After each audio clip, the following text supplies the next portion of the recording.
My channel Mrs Bhatia vlogs. कैसे हो आप सब? आई होप आप लोग बहुत ही अच्छे होंगे और आप लोगों की ब्लेसिंग से मैं भी बहुत ही अच्छी हूँ। तो अभी शाम का टाइम हो रहा है, शाम के ऑलमोस्ट रात होने वाली, मतलब 8 बज गए हैं। तो मैं अभी जा रही हूँ किचन में। मैंने सोचा कि अपना व्लॉग स्टार्ट कर लेते हैं और अभी मैं बैक टू बैक अपना व्लॉग वगैरह डाल रही हूँ गाइस। तो चैनल को सब्सक्राइब करो और डेली व्लॉग्स को वॉच करो और बहुत ही अच्छे अच्छे व्लॉग्स डालने की कोशिश करती हूँ जो आप लोगों को पसंद आए। और हर व्लॉग्स में एक ना एक रेसिपी भी रहती है, तो आज भी कोई नई रेसिपी होने वाली है जो मैं आप लोगों के साथ शेयर करने वाली हूँ। और नई क्या, मतलब यूट्यूब पे तो आपको सभी चीज़ों की रेसिपी मिल जाएगी, लेकिन इसमें क्या है ना, हम लोग किस तरीके से बनाते हैं। इजी सी रेसिपी होती है, सबका बनाने का एक तरीका अलग होता है। आप बिल्कुल जैसा देखते हो वैसा as it is same follow आप नहीं कर सकते। तो किसी किसी को अगर आप देख कर थोड़ा सा मोटिवेटेड फील करते हो कि अरे उसने बना लिया तो मैं भी बना सकती हूँ, है ना। तो ये सारी चीज़ें होती हैं। और हम लोग कोशिश करते हैं कि भाई जितनी इजी से इजी अगर स्टेप में कोई भी चीज़ बन जाए तो फिर उससे अच्छी और क्या बात हो सकती है। तो फिर इसीलिए मैंने सोचा कि चलो आप लोगों के साथ शेयर भी करते हैं और अपना व्लॉग भी स्टार्ट कर लेते हैं और ज़्यादा बातें यहाँ नहीं करते हैं। तो आज मैं बनाने वाली हूँ वेज पिज़्ज़ा। तो बहुत दिनों बाद, एक्चुअली बहुत सालों बाद मैंने लगता है कि मुझे लगता है साल भर से ज़्यादा हो गया होगा मुझे घर में पिज़्ज़ा बनाए हुए, वरना वो रेडीमेड वाला ही चलता रहता है, सबका पता ही है। कौन इतनी मेहनत करना चाहता है। लेकिन अभी जहाँ तक मुझे इसलिए बनाने का मन हो रहा है क्योंकि अभी मैंने ना हेल्दी ऑप्शन चूज़ किया है कि ज़्यादा बाहर का जंक फूड वगैरह नहीं खाना है। ये थोड़ा सा डाइट वाइट पे हूँ, इसी वजह से थोड़ा सा जंक फूड वैसे भी नहीं खाना चाहिए। जो डाइट नहीं भी करते हैं तो उनको भी नहीं खाना चाहिए। जितना हो सके घर का बनाकर खाओ, हेल्दी खाओ। और ऐसा भी नहीं कि घर में एकदम तली भुनी चीज़ें खाओ कि डेली पकौड़े खा रहे हो, समोसे खा रहे हो, ये सारी चीज़ें नहीं। Healthy option. अब पिज़्ज़ा में क्या है, मैं बना रही हूँ आज आटा पिज़्ज़ा। ठीक है, ये मैंने आटा निकाल दिया है, नॉर्मल जो गेहूं का आटा होता है वो निकाल लिया है। अब इसकी आगे की रेसिपी मैं आप लोगों के साथ शेयर करूंगी। मोमोज़, ये जो बाहर के आप खाओगे तो वो आपको अनहेल्दी मिलेंगे, मैदे वाली मिलेंगे। तो हमने घर में ना आटे वाले मोमोज़ भी बनाए हैं। अब जैसे आज मैं आटे वाला पिज़्ज़ा बना रही हूँ। अभी मैं अपने ससुराल गई थी तो फिर वहाँ पे हम लोग आटे वाले मोमोज़ बनाए थे। तो उसमें क्या है, एक तो गेहूं का आटा है और ऊपर से अंदर सारे वेजीज़ हैं, तो ये आपके लिए हेल्दी हो गया। ऊपर से वो स्टीम करके बन रहा है, ठीक है। और फिर हमारे अब अभी आज जो मैं आटा पिज़्ज़ा बनाऊंगी ये भी पूरा गेहूं का उसका बेस मैं रेडी करूंगी। ऐसा नहीं कि बेस बाहर से खरीद कर लिया है, घर पे टॉपिंग्स वगैरह बनाकर वो पिज़्ज़ा रेडी हो गया। बिल्कुल नहीं, सारी चीज़ें खुद करनी है, सभी चीज़ों को हेल्दी तरीके से बनाना है। और सबसे मेन पिज़्ज़ा में बेस ही होता है। तो बेस आपका आटे का हो जाएगा तो वो आपके लिए हेल्दी ही होगा एक तरफ से। और उसमें सारे वेजेस वगैरह टॉपिंग करके आप उसे अच्छे से सजा सकते हो अपने अकॉर्डिंग और जितना मन भर के पिज़्ज़ा खा सकते हो। ऐसा नहीं कि एक स्लाइस दो स्लाइस खाएंगे यार, खाया लेकिन मन नहीं भरा। अब घर में बनाना है, घर में खाना है, तो जितना मन भर के खाना है खाओ। तो यहाँ पे जैसे कि आप चीज़ें देख सकते हो, मैंने यहाँ पे कैप्सिकम धोकर रख लिया है, ये शाम में हस्बैंड ला कर देकर गए थे मुझे। और यहाँ पे सॉसेस वगैरह भी मैंने मंगवा लिया है, सॉसेस मेरे ख़त्म हो गए थे। फिर यहाँ पे शेज़वान चटनी, पिज़्ज़ा सॉस के लिए सॉस और शेज़वान चटनी मुझे लगेगी इसीलिए। और वरना मैं सॉस भी बिल्कुल घर में बनाए हुए पूरे मतलब होम रेमेडी से मैं बनाती थी।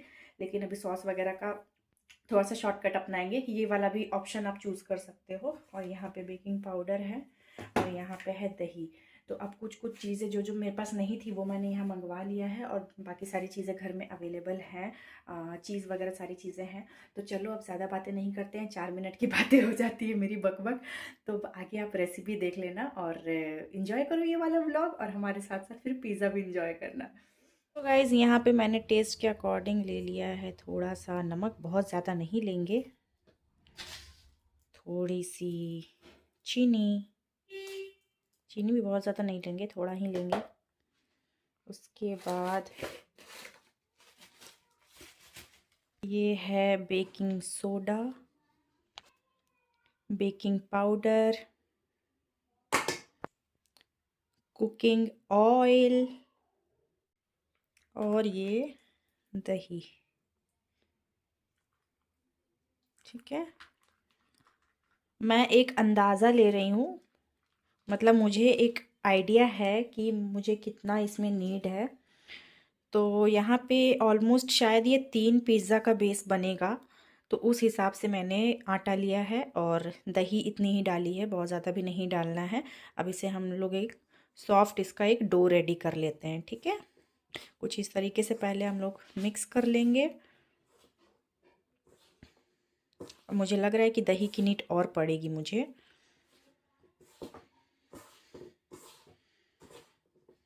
तो गाइस कुछ इस तरीके से मैंने डो रेडी कर लिया है, आप देख सकते हो। और इसमें अगर हम लोग निकालेंगे तो आराम से मेरा 3 पिज़्ज़ा बन जाएगा, आप देख सकते हो। क्योंकि ये देखो, ये 1 2 3, ठीक है।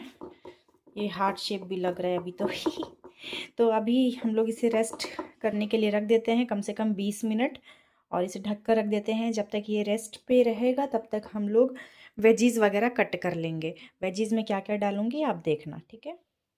यहाँ पर मैंने डो को इस तरीके से कपड़े में ढक कर रख दिया है, और यहाँ पे मैंने चिली फ्लेक्स और ऑरिगेनो भी निकाल लिया है। ये सारी चीज़ें मेरे पास पहले से अवेलेबल थी, तो मुझे मंगवाने की ज़रूरत नहीं पड़ी।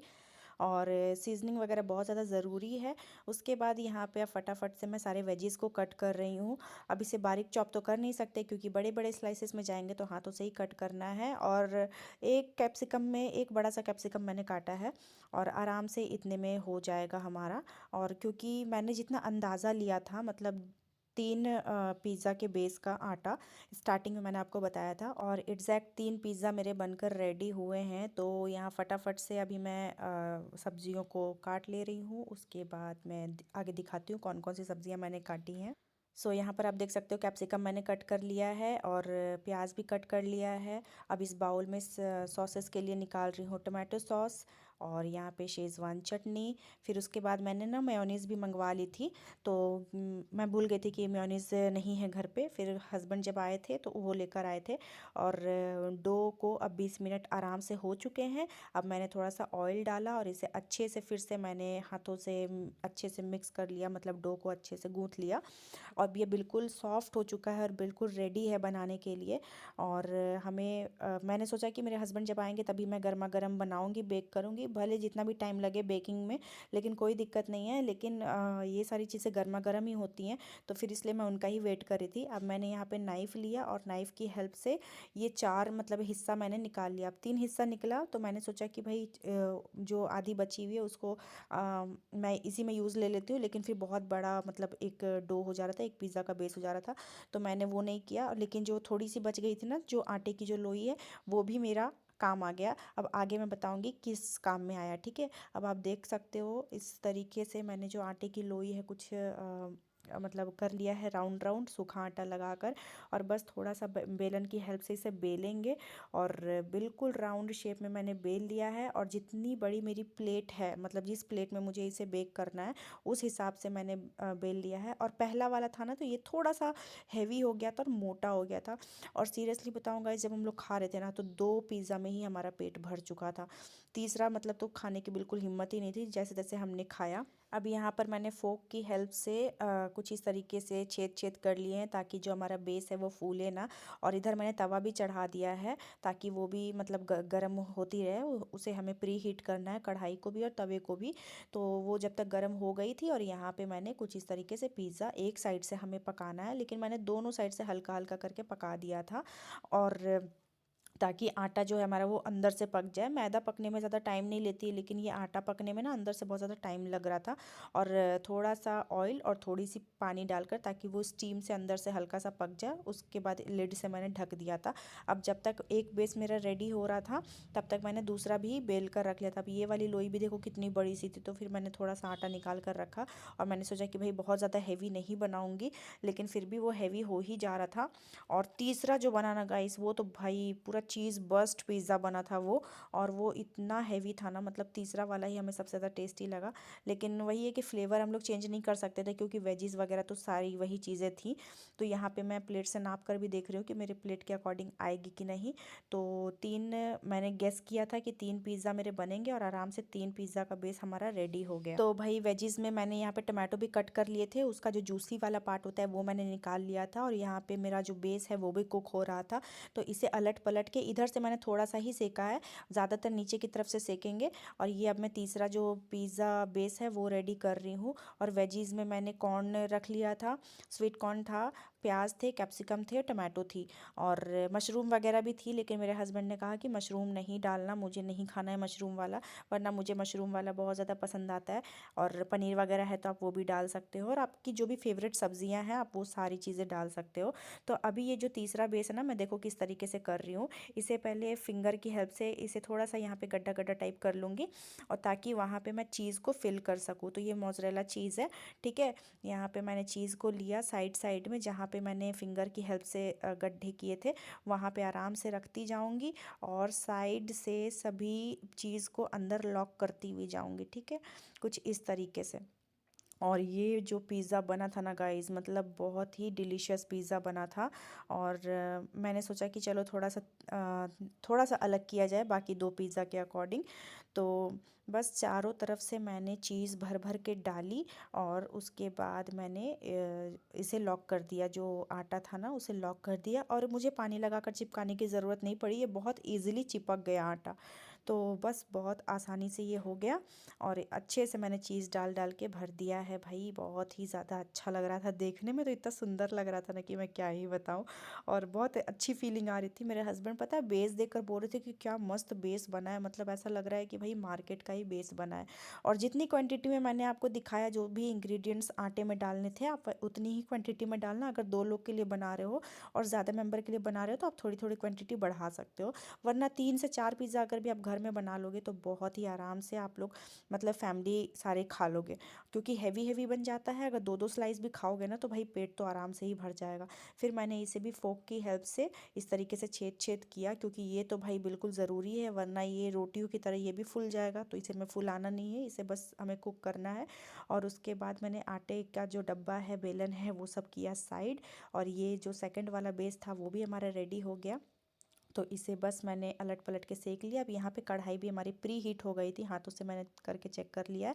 अब ये ना पुराना मेरे पास नमक रखा हुआ था, जब मैंने पिछली बार पिज़्ज़ा बनाया था ना, तो वो नमक मैं फेंकती नहीं हूँ, उसे मैं डब्बे में करके मैंने रखा, और कुछ इस तरीके से कढ़ाई में फैला दिया उसे। अब ये देखो मतलब हमेशा ये यूज़ वाली चीज़ें हैं, ऐसा नहीं है कि भाई आपने रख दिया और मतलब एक बार यूज़ किया और फेंक दिया, तो फिर उसके बाद देखो कभी ना कभी काम आ ही जाता है। तो फिर मैंने कटोरी ली और कटोरी को उस तरीके से रख दिया उल्टा करके। अब प्लेट में मैंने लगाया बटर, और यहाँ पे रखा पिज़्ज़ा का बेस, और एक बार बेस पे मैंने फिर से बटर को रब किया, और एक हाथ से फ़ोन पकड़ के बिल्कुल भी नहीं हो पा रहा था। तो कुछ इस तरीके से फिर मैंने बटर को अच्छे से रब किया। और अब इसमें बारी है पिज़्ज़ा सॉसेस की। तो इसमें मैंने शेज़वान चटनी और टोमेटो सॉस दोनों मिलाकर अच्छे से लगा लिया था, और बगल वाले जो बाउल में मेयोनीज़ मैंने हस्बैंड से मंगवा लिया था। तो अगर आप चाहे तो जो सॉस बनाया आपने, आप उसमें ही डालकर रेडी कर सकते हो। मैंने अलग से कर लिया था कि क्यों ही मिक्स करना, रहने देते हैं, है ना। तो फिर अच्छे से मैंने मेयोनीज़ भी डाली, और मेयोनीज़ थोड़ी सी अनहेल्दी होती है गाइस, इसलिए, लेकिन मैंने ज़्यादा नहीं डाला। आप घर पे बना रहे हो तो भाई ये सारी चीज़ें तो थोड़ी सी अनहेल्दी ऑप्शन में आती ही है, लेकिन घर पे बना रहे तो हेल्दी तो बनती ही है। अब सारी चीज़ें तो ऑलमोस्ट बाहर से ही आती है, चीज़ वगैरह भी ज़्यादा खाना नहीं चाहिए, ठीक है। फिर मेयोनीज़ वगैरह भी नहीं खाना चाहिए, लेकिन अब उन सब चीज़ों के बिना ये बनेगा भी नहीं। तो यही सारी दिक्कत है। अब जो भी आपकी फ़ेवरेट वेजीज़ हैं उन सब से आप टॉपिंग कर दो। तो मैंने ना बहुत ज़्यादा छोटे भी नहीं रखे हैं सब्जियों को, बहुत ज़्यादा बड़े भी नहीं रखे हैं, और कुछ इस तरीके से मैंने पूरा टॉपिंग्स मतलब पूरी ऊपर से भर दी है। और जितना मन भर के मुझे भरना था मैंने भर दिया है, क्योंकि ना मार्केट वाले जो पिज़्ज़ा होते हैं उसमें ना फिर बहुत लगता है कि भाई कौन तो गिन गिन के वो लोग डालते हैं, सब्जियां भी एक दो रहती हैं, बिल्कुल मन ही नहीं भरता। फिर उसके बाद मैंने यहाँ पे ऑरिगेनो डाला, चिली फ्लेक्स डाला, और ना मैं चीज़ डालना इसमें भूल ही गई थी। फिर मुझे याद आया कि अरे भाई मैंने चीज़ तो डाला ही नहीं। तो फिर बस मुझे लग रहा था कि कहीं नमक वगैरह की तो दिक्कत नहीं आ जाएगी, लेकिन सॉसेस में नमक होते हैं, और आटे में भी हमने नमक हल्का सा डाला ही है टेस्ट के अकॉर्डिंग। फिर यहाँ पे मैंने डाला चीज़, और बस देखो कितना हमारा सुंदर लग रहा है ना पिज़्ज़ा। अब बिल्कुल भी ऐसा नहीं लग रहा है कि ये घर में बनी हुई चीज़ें हैं। तो बस अब इसे प्लेट की हेल्प से, कढ़ाई हमारी ऑलरेडी गर्म हो चुकी थी, मैंने कुछ इस तरीके से कटोरी के ऊपर रख दी, और प्लेट की हेल्प से, मतलब बड़ी वाली जो थाली है उसकी हेल्प से मैंने ढक दिया। अब इधर से ना थोड़ा सा मतलब गैप हो जा रहा था, तो उस पे वेट डालने के लिए मैंने ये चॉपिंग बोर्ड ऊपर से रख दिया। और ये तीसरा जो बेस है हमारा वो भी रेडी हो गया और अंदर से चीज़ मेल्ट हो रहा था। ये वाला बेस देख रहे हो आप कितना सुंदर दिख रहा है। तो इसे मैंने रखा और सेकंड वाला जो बेस है उसको अब रेडी मैं कर लेती हूँ जब तक वो हमारा फर्स्ट पिज़्ज़ा बेक हो रहा है। तो बस इसे भी हम लोग कुछ इसी तरीके से सजाएंगे। पहले हमने सॉसेस लगाया। अब बेस रेडी करके रखने का यही फ़ायदा है कि फटाफट से आप सारी पिज़्ज़ा को मतलब सजाते हुए जाते हो, टॉपिंग्स उसकी रेडी करते हुए जाते हो। ठीक है, तो वरना फिर ऐसे टाइम ही लग जाएगा। उसके बाद फिर से मैंने सॉसेस लगाया, फिर से मैंने मेयोनीज लगाया और बाकी उसी तरीके से पूरे सब्ज़ी वगैरह डालकर मैंने अच्छे से सजाया। तो इसमें ना मैंने सोचा कि बटर को थोड़ा इस तरीके से क्रश करके डाल देते हैं, थोड़ा सा और चीज़ी दिखेगा। तो मेरे पास ही फ़िलहाल बटर ही अवेलेबल था। यहाँ पे अगर आपके पास पनीर है तो आप पनीर को इस तरीके से क्रश करके डालना, और पनीर तो आप भर भर के डाल सकते हो। और इसमें मैंने क्या किया, पहले सबसे पहले नीचे चीज़ डाला। तो चीज़ मैंने इसमें तो भर भर के डाला है ताकि जैसे हम लोग स्लाइसेस काटें और वो चीज़ हमारा बिल्कुल निकल के आए। उसके बाद मैंने यहाँ पे जो प्याज है वो डाला, फिर कैप्सिकम डाला, उसके बाद जो कॉर्न वगैरह है वो डाला, मतलब जो जो सारी चीज़ें अवेलेबल हैं वो सारी चीज़ें मैंने डाली। और बस फिर यहाँ पे हमारा सुंदर सा पिज़्ज़ा, सेकंड पिज़्ज़ा हमारा रेडी हो गया। ऑरिगेनो चिली फ्लेक्स डाला। ऑरिगेनो चिली फ्लेक्स आप खाते टाइम भी डाल सकते हो, ऐसी कोई दिक्कत नहीं है, लेकिन मैंने उसी टाइम डाल दिया ताकि ऊपर नीड ना पड़े और चीज़ के साथ ये मेल्ट हो जाए। और मुझे लगा कि एक कढ़ाई में बहुत ज़्यादा टाइम लग रहा है, तो फिर मैंने दूसरी कढ़ाई निकाली और दूसरी कढ़ाई में भी उसी तरीके से नमक फैलाकर और कटोरी को उल्टा करके इस तरीके से हमने बेक किया। और दोनों तरफ गैस मेरा जल रहा था। बस इसी तरीके से फटाफट से मेरी पिज़्ज़ा रेडी हुई। अब ये वाला पिज़्ज़ा मैंने बोला मेरे हस्बैंड को कि देखते हैं चेक करके हो ही गया है, तो नाइफ़ की हेल्प से मैंने लिया। जैसे हम लोग केक बनाते हैं तो चेक करते हैं ना कि अगर उसमें कुछ लगा हुआ होगा तो समझ लो कि अंदर से वो कुक नहीं हुआ है। लेकिन ये आराम से कुक हो चुका था और आराम से नाइफ़ मेरी बिल्कुल साफ़ निकल रही थी, गंदी होकर नहीं निकल रही थी। फिर मैंने ये वाले प्लेट को निकाला और वो बहुत गर्म था, तो अच्छे से आपको मतलब सावधानी पूर्वक निकालना है। और यहाँ पे मेरी हस्बैंड हेल्प कर रहे थे क्योंकि एक हाथ से बहुत ज़्यादा डिफ़िकल्टी हो रही थी, क्योंकि मुझे शूट भी करना था, आप लोगों के साथ शेयर भी करना था। तो वो भी आ गए थे मेरी हेल्प करने के लिए, और इन सब चीज़ों में वो बहुत अच्छे से मेरी हेल्प करते भी हैं। फिर उन्होंने आराम से उस प्लेट से निकाल के इस प्लेट में निकाला। अब ये देखो पिज़्ज़ा बनने के बाद कितना चीज़ी और कितना डिलीशियस दिख रहा है। और मैंने ये मैशर की हेल्प से उनको बोला कट करने के लिए, तो यहाँ पे देखो वो कितने आराम से कट कर रहे हैं और आराम से वो कट हो भी जा रहा है। वो थोड़ा सा प्रेशर लगा रहे हैं ताकि बेस हमारा मोटा है। और चीज़ के लेयर आप देख सकते हो कैसे चीज़ निकल रहा है। भाई साहब खाने में जो मज़ा आया था ना गाइस, सीरियसली, मतलब कि थोड़ी सी मेहनत तो लगती है, लेकिन जितना मन भर के आप घर की चीज़ें बनी हुई खा सकते हो उतना नहीं खा सकते। उसके बाद जो तीसरा पिज़्ज़ा था वो मैंने बेक होने के लिए रख दिया और इधर हमारा सेकंड पिज़्ज़ा रेडी हो रहा था। तो एक साथ दो दो पिज़्ज़ा मेरे बन भी रहे थे, लेकिन मुझे ना कढ़ाई का बहुत ज़्यादा डर लग रहा था कि मेरी कढ़ाई ख़राब हो जाएगी। नॉन स्टिक वाली कढ़ाई है, एल्युमिनियम वाली वो जो हैवी सी है वो चलो तो धुल जाएगी, थोड़ी सी काली भी होगी तो कोई दिक्कत नहीं, लेकिन ये नॉन स्टिक वाली कढ़ाई का बहुत डर लग रहा था। लेकिन टच वुड मेरी कढ़ाई में एक भी प्रॉब्लम नहीं आई और आराम से मतलब वो धुल गया। उसके बाद हमने ये सेकंड पिज़्ज़ा भी निकाल लिया था और कोल्ड ड्रिंक भी हमारे फ्रिज में थी। बस हमने कोल्ड ड्रिंक निकाला और अपना पिज़्ज़ा इंजॉय किया। गर्मा गर्म हम लोग ऐसे कट करते गए, पिज़्ज़ा निकालते गए और खाते गए। और इसमें देखो कॉर्न्स मैंने कितने भर भर के डाले और चीज़ के लेयर भी ऐसे निकल रहे हैं भाई इसमें। नीचे पिज़्ज़ा में भी चीज़ मैंने डाला और ऊपर से भी चीज़ ही चीज़ डाला। दो पिज़्ज़ा में तो हमारा भाई पेट फुल हो गया था, क्योंकि दो दो स्लाइसेस करके हमने दोनों पिज़्ज़ा में खाए। तो जाहिर सी बात है एक पिज़्ज़ा मेरे हस्बैंड ने खाया, एक पिज़्ज़ा हमने खाया। और यहाँ पे चीज़ देख रहे हो कितने मस्त निकल रहा है। तो भाई बहुत ही ज़्यादा मज़ा आ गया था। आप इस तरीके से ज़रूर से ट्राई करना। तो यहाँ पे अब है हमारी पिज़्ज़ा खाने की बारी और बस हम लोग यहाँ पे अपना एंजॉय कर रहे हैं। तो आई होप आपको आज की ये रेसिपी अच्छी लगी होगी, थोड़ी सी भी अच्छी लगी है तो चैनल को सब्सक्राइब करना, वीडियो को लाइक करना। मिलते हैं आपसे नेक्स्ट व्लॉग में किसी नए रेसिपी के साथ, तब तक के लिए बाय बाय।